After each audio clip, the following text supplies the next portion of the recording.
I'm Rick. Welcome to another episode of 90 to Zambo Talks, Bedtime Stories. So here we are.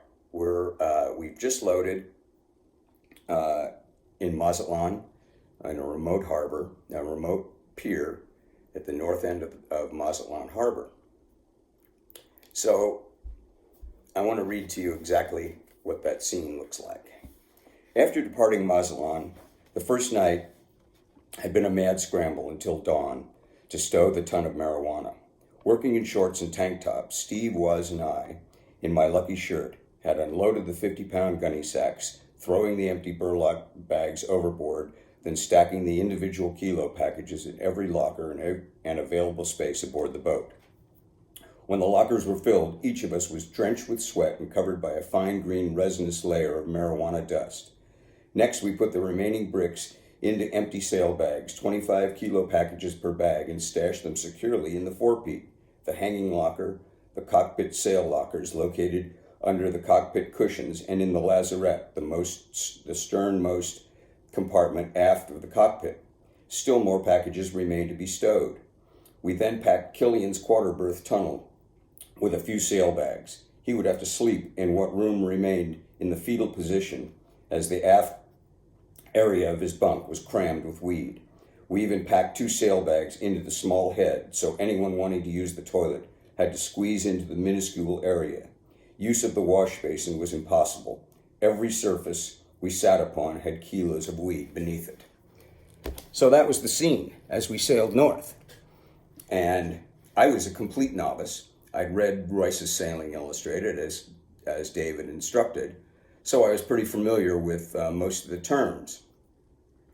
So racing sailboats, the idea is they need to be as lightweight as possible. And to accomplish this, amongst other things, most race boats were outfitted with a very lightweight gasoline engine. In our case, it was an Atomic 4. That was the brand. So these were very lightweight, but they were all also very unreliable. So without any warning, about a day or so out of Mazatlan, the engine just burped and died.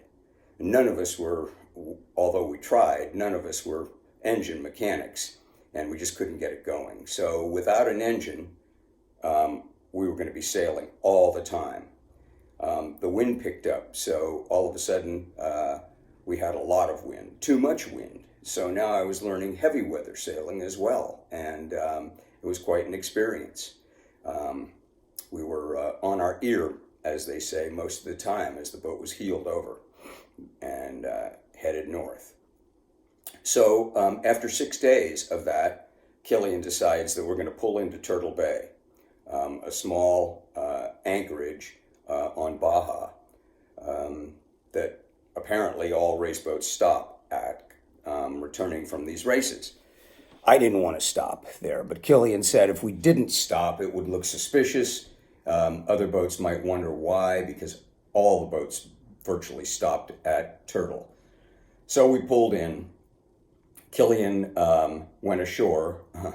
I think he really wanted to pull in because he was running low on 2 of the most important staples in his life, alcohol and cigarettes. So we pulled in, and he went ashore and picked up those items. So I want to read to you what happened as night fell when Killian returned. Here's what was going on. The evening fell while Sirius 2 was sitting peacefully in the bay. Killian went berserk. Complaining of a bad back and tension, he got into the ship's well-stocked first aid kit and took several methaqualone tablets, better known as Quaaludes, or simply Ludes, that the owner, Dr. Forte, must have absent-mindedly forgot to remove after the race. Whether it was the gin, the weed, the Ludes, the head full of mescaline, or the unholy combination of all the substances in totality was a moot point. What cannot be discounted was the adrenaline-producing response I experienced when Killian, totally out of control and mumbling incoherently, loaded the Very pistol and started shooting emergency distress parachute flares into the moonless night sky. Thump broke the silence as the flare shot out of the pistol, sounding like mortar fire and leaving a bright red trail behind as it arced over the water. Then suddenly, at its apogee, it exploded into a 4th of July fireworks-like star cluster, with each smaller burst illuminating the harbor and falling back harmlessly into the inky black water. Below, I was playing backgammon with Steve. Waz was taking a snooze in the forepeak, wedged in between several sailbags loaded with kilos. At first, I was stunned and didn't quite know what was going on, but then an instant later, a second flare erupted from the deck. As the second star cluster exploded above, I vaulted up the ladder and burst into the cockpit. There I saw Killian on his knees on the floor of the cockpit, flare pistol in hand with emergency flare kit open beside him. He was reaching for a third flare as I kicked the flare kit to the side and out of his reach. "Just what the bleep do you think you're doing, Dave?" I yelled. "Are you out of your bleeping mind? Are you trying to get us busted or what? If the Mexican Navy sees this BS, we're bleeped." I was beside myself and wanted to kill the stupid whatever. "Give me that bleeping flare gun right now. I might not know much about sailing, but what I do know is this isn't cool," I said, taking the gun as he handed it to me. "Regardless of what we're doing, I can't imagine the good doctor who owns this yacht would condone such reckless behavior." Nah, Killian blubbered. "We always do this stuff at Turtle. It's no problem." "Well, it is for me. We're trying to keep a low profile, and you're doing your best to screw up everything," I said, glaring at Killian. "I've got better things to do than spend the next 20 years in some Mexican hellhole prison, which is exactly what's going to happen if you ever get so stoned or drunk that your behavior puts the load and everyone aboard in jeopardy." All hands were now on deck. Right then, there was a muzzle flash in the distance as another flare gun's popping sounded across the anchorage, emanating from a raceboat nearly 100 yards away. "Give 'em hell! Take no prisoners! Yee-haw!" a drunken chorus shouted as an answering parachute flare burst high above, red sparkles drifting down. A green star cluster followed, more loud voices in the distance, and oohs and ahs from the obviously trashed crew on the other boat. Then a splash as presumably someone fell overboard. "Looks like the crew aboard Maybelle are in about the same shape as Killian. Let's hope the Mexicans don't take any of this crap seriously," Steve answered. "Well, they don't. It's business as usual when we come to town. Don't worry about it," Killian popped, as if his condition suddenly had reversed itself, and he seemed like his old normal self again. So, that was Turtle Bay.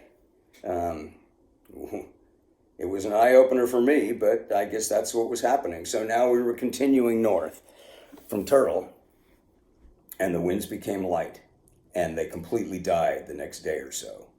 So our position at that point was supposedly about 50 miles offshore, and with light airs and the wind virtually dead, that night we're just drifting along. By morning, I'm on watch, and with Steve, I'm taking a snooze, and Steve wakes me up. He hears rumbling in the distance. He wakes me up startled, and we listen, and sure enough, it's breakers. Now, you can only hear breakers 10 miles, so we were obviously less than 50 miles offshore, and I immediately woke Killian up. He comes up on deck and surveys the situation, and he can see it immediately. We're drifting, sails are slack, no wind, and we're drifting towards cliffs. We're now probably a few hundred yards off the shore and hopelessly drifting towards the cliffs. We probably had an hour or two before we would crash into the cliffs. So let me read that part to you, because it gets pretty intense right here.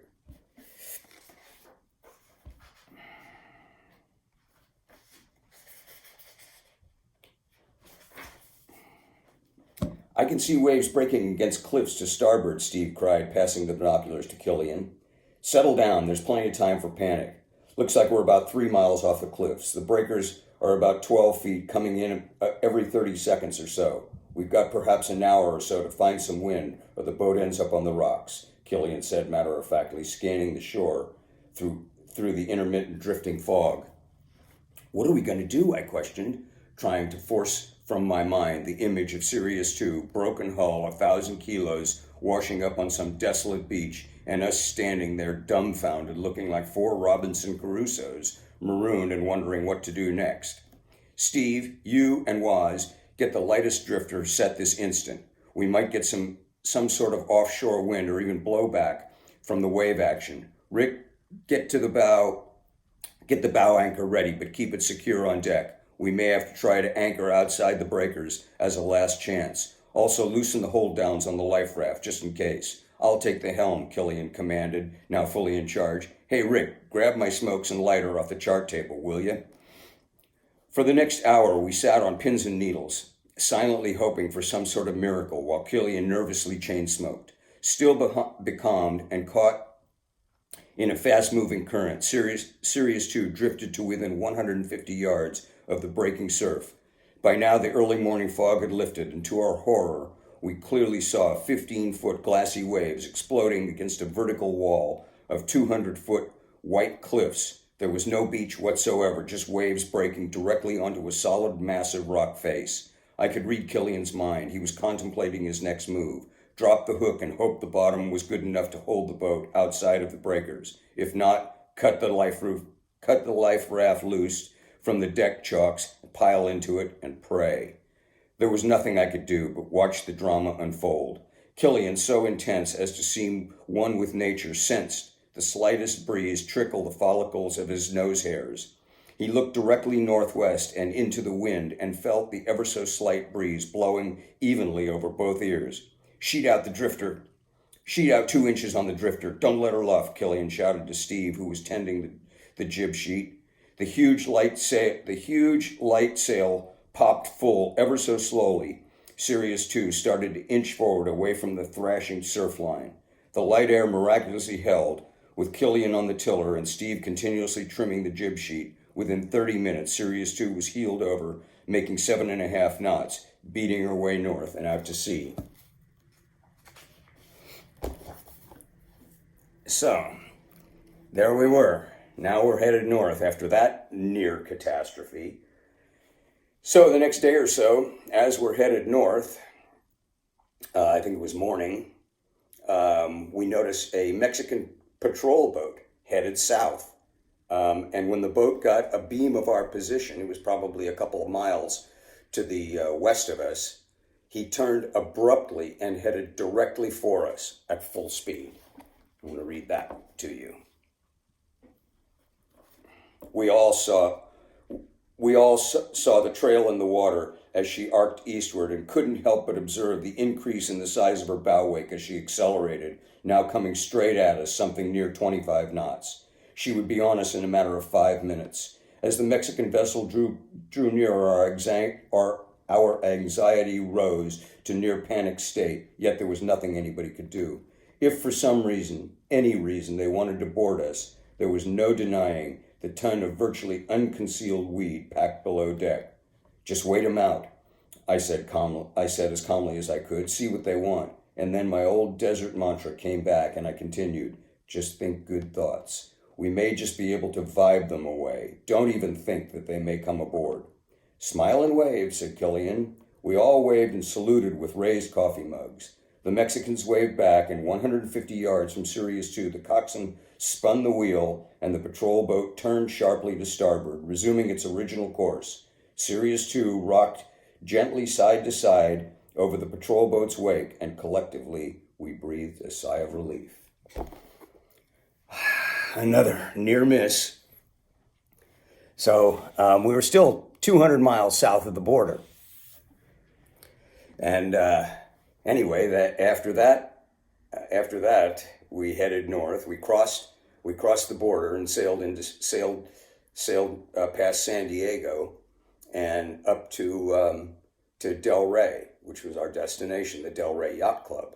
Well, the Rey Yacht Club is located at the end of the Del Rey Channel, which is a very narrow channel with pleasure boats parked on both sides. So we arrived We arrived at Del Rey Harbor at about 2 o'clock in the morning, and so we're short tacking down the channel, and this is what happened. Furiously short tacking the long channel as the sail fluttered and the winches clattered and whirred, Sirius 2 had negotiated half the distance to the yacht club. Steve, working the port jib, happened to glance back, and to his astonishment, we saw we were being followed by a harbor police boat 25 yards astern. Bleep, was what Steve whispered. Except for Killian, the rest of us aboard Sirius 2 felt flashing hot, paranoid jolts and a sinking feeling of imminent doom. The police boat inched to within 20 yards of us when Killian on the helm turned around and casually waved. His gin-fueled smile, like the great pumpkins, lit the afterdeck, now bathed in the beam of the police boat's searchlight. Returning from Mazatlan, yacht race with no engine. Everything's under control here, heading for the Del Rey Yacht Club. Thanks for your concern, Killian's voice thundered across the silent harbor. Very well, sir. Have a good night, the tinny voice responded over the loudspeaker megaphone. Boy, you are some cool dude, I said in admiration. Done it 1,000,000 times, nothing to it. As you said, think good thoughts, Killian replied. So we made it to Del Rey Yacht Club. We pulled into the guest dock where Killian was a regular, and I jumped off, went to a payphone, called Rob. Rob came with his pickup truck and parked it right at the top of the ramp. We took the sail bag, put all the kilos into sail bags and loaded them in the dock cart up to the ramp, dumped them in the truck, and proceeded with that scene until everything was loaded, and Rob drove north. So to this point, everything had worked out great. Basically, we had made it, and Rob was bringing the load north. Killian called Customs at that point, and Customs came down that morning at about 7 or 8 o'clock and cleared us. They never even came aboard or checked our bags. So that was the sailing part of this trip. So we had made it up to this point, and there's a big surprise coming. Anyway, stay tuned, and that's it. If you enjoyed this, please subscribe to the channel, like the like button. I'm Rick. This is 90 to Zambo Talks. The website is 90tozambo.com. Check it out, and we'll see you on the flip side. I'll be back, and there's more to come.